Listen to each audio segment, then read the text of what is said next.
Николай Патша жадылы шыққанда бүгіндегі бір жарым айтылды. Ендімді Қазан даласындағы жер-жердегі болыстар ісінге ілінген жігіттерді солдатқа жіберуді бастайды. Әбеке, сол тізімге басып тұрып, болыстың қолынан жұлып алып, ана көріктің атына барып өлтіріп жүреді. Жігіттер, олар сендердің бармасына қарамайды. Ана майданның шетінде атпен, түйемен, арбамен, тіпті жаяу болса да айдап апарып, ана қара жұмысқа салып, не деген ол? Ахуал қазырады. Олардың өздерін соғып жатқан солдаттар әбден шаршаған, әбден қажыған. Соғысуға ынтасы жоқ әскер. Жеңімпаз ма? Соғыса ма? Ертең бізге сол окопты қаздырып алған соң, Герман соғыс алдырмасты кім деп біл? Қиқарат деу дұрыс айтады. Сонда сендер кім үшін өлесіңдер?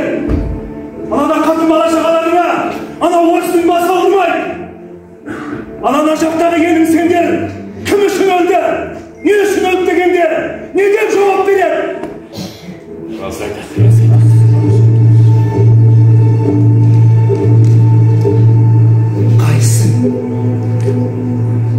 Қайсың жат жерде өлуге?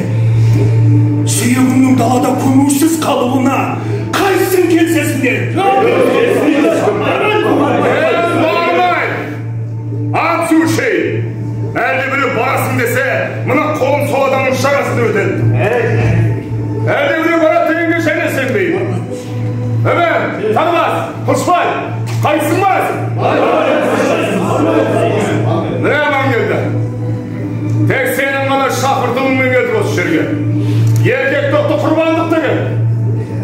Түптеп дегендегі айтарымда ашық айтаман келді. Маған бен дұрыс айтар. Мынау ел ерге қарайды.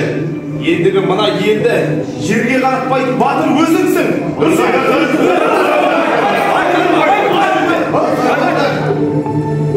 Амантайды. Ел басына күн ту. Ат ауыздығымен су ішіп, ерлері етігімен қан кешкен замандар болды ғой. Енді бір ай уақыт өткізсек, әлгінде Әбдіғапар айтқандай, 19 бен 43 жас арасындағы ана боздақтарымыздың мойындарына қамы тілініп, көнбесе қозылақтай көгенделіп, батысқа қарай айдаларына сөз жоқ. Ана Саржан жас сырын қылып, аталарының көтерген көк туын өзімен ала кетті. Өзің жер болу керек.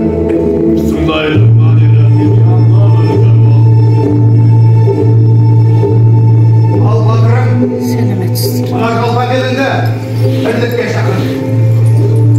Шешіміңді шығар. Отырасыз ба? Рахмет.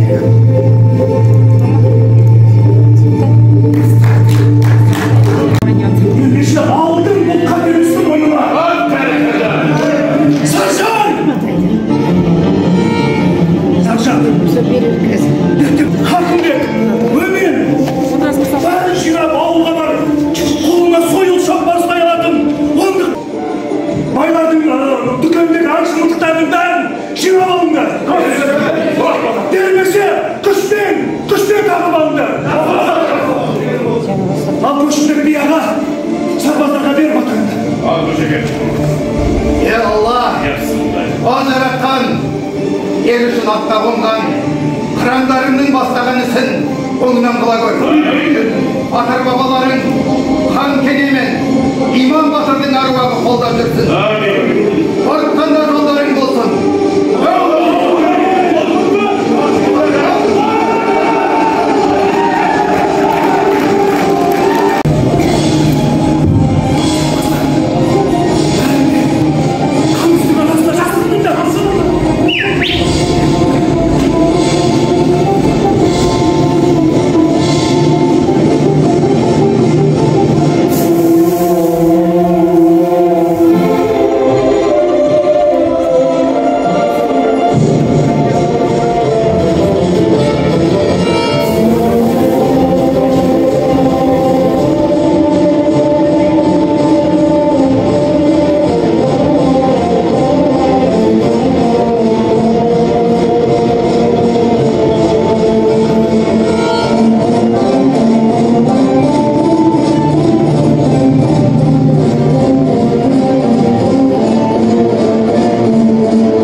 Сіз болмақ, жеңіліп болғанда шайнатып салуға болушы еді.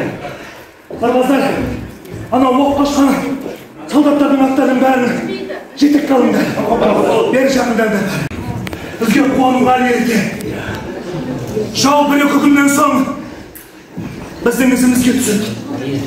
Сондықтан да біз барып батпақ-қараға бекінуіміз керек. Ал жауды бір-екі күн бұрын мынау құм кешудің құмында күтіп алып, сол құмда тұншық тұрып өлтіреміз.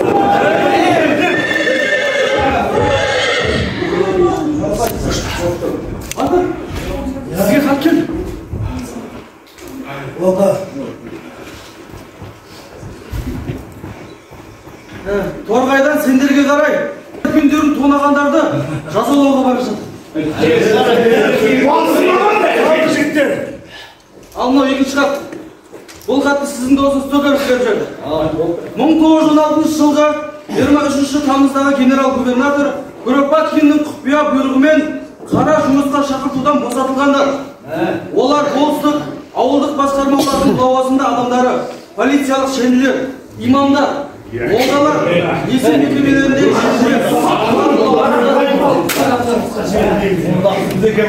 Қарғаның көзі ұшынан дәл солай. Жау жағынан алғанда ит етектен алып деген осы. Анау дворяндар мен байлардың малдардың бәрі